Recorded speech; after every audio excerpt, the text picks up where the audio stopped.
السلام عليكم ورحمة الله وبركاته. ازيكم يا حبايبي، عاملين ايه؟ معاكم منى عبد العزيز، ودي قناتي. لو اول مرة تشوفوني لايك وشير عشان يوصل لكم كل جديد. النهاردة هعمل لكم احلى صينية بسبوسة. صدقيني من بعد النهاردة مش ممكن هتطلع معاكي وحشة ولا ناشفة. هتطلع تحفة وطرية جدا ومرملة ولونها مكرمل. شوفوا كده معايا البسبوسة، بسم الله ما شاء الله، تحفة.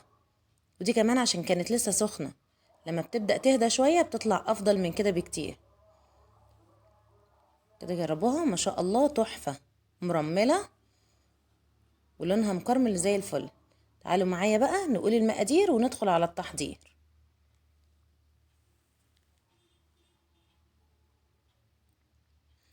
أول حاجة معايا كوبايتين من دقيق السميد سادة من غير أي إضافات خالص، ومعايا كوباية إلا ربع حليب، ومعايا ربع كوباية سكر أو 3 معالق سكر، 3 معالق عسل، ومعايا على حرف المعلقة أو ربع المعلقة بيكنج باودر، ومعلقة دقيق، ومعايا 3 معالق جوز الهند، ومعايا نص كوباية سمن. أول حاجة هحط الحاجات الجافة مع بعضها، كوبايتين السميد مع رشة البيكنج باودر مع معلقة الدقيق. معلقة الدقيق دي اللي هتربط معايا البسبوسة شوية، مش هتخليها مرملة قوي، يعني مش هتفرول مني يعني بمعنى أصح.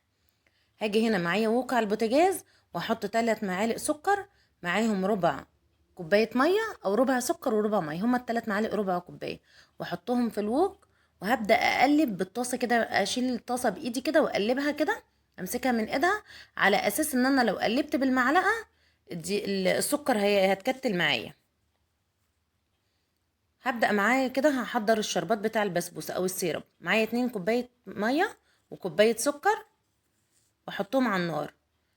الشربات بتاع البسبوسة سخن والبسبوسة بتكون سخنة، الاتنين سخنين مع بعض.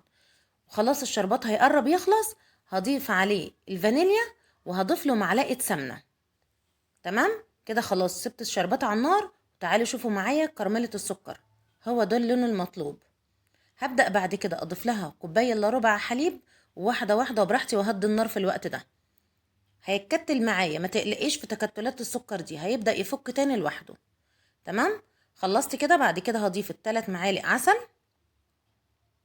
عسل نحل او عسل جلوكوز عادي، الاتنين شغالين. وبعد كده هضيف نص كوباية سمنة بلدي، ولازم سمنة بلدي تخليها تحفة. اللي ما عندوش عادي يستخدم اي نوع، بس السمنة البلدي. 3 معالق عسل، عسل نحل او عسل جلوكوز عادي، الاتنين شغالين.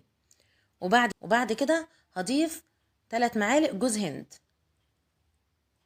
خلاص، هبدأ بعد كده بقى اشيل الطاسة اللي معايا دي، وهبدأ احطها بقى على المكونات الجافة، وابدأ اقلب في البسبوسة. بس ما احاولش اقلب كتير عشان ما تعملش معايا عرق، يا دوب هخلط كده المكونات مع بعضها وخلاص.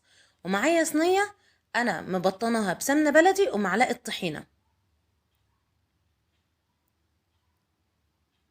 هنزل الخليط بقى في الصينية،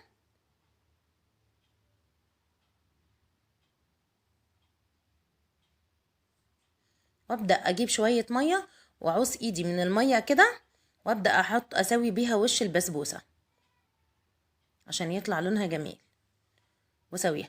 وببدأ اخبطها بقى خبطتين كده برضو عشان تتساوى كلها مع بعضها وما يبقاش فيها اي هوا ولا اي حاجة. واظبط الاحرف زي ما انتوا شايفين كده. ومعايا دوت بندق، البندق دوت محمص ومش مملح، ما يكونش مملح. خلاص دخلتها الفرن على حرارة 180، ودي شكلها بعد ما خرجت من الفرن، والسيرب زي ما انتوا شايفين سخن معايا اهو. هبدأ اسقي البسبوسة كده، خلاص بتبدأ تشرب الشربات بتاعها كله تمام. واغطيها بقى في الوقت ده، ممكن اغطيها شوية كده واسيبها لما تهدى حاجة بسيطة.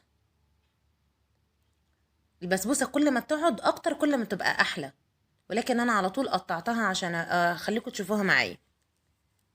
كده خلاص اهي البسبوسة كده تمام. هبدأ اقطع منها بقى وشوفوها. لو عجبتكم ما تنسوش تقولوا لي رأيكم في الكومنتات، ولايك وشير والاشتراك في القناة.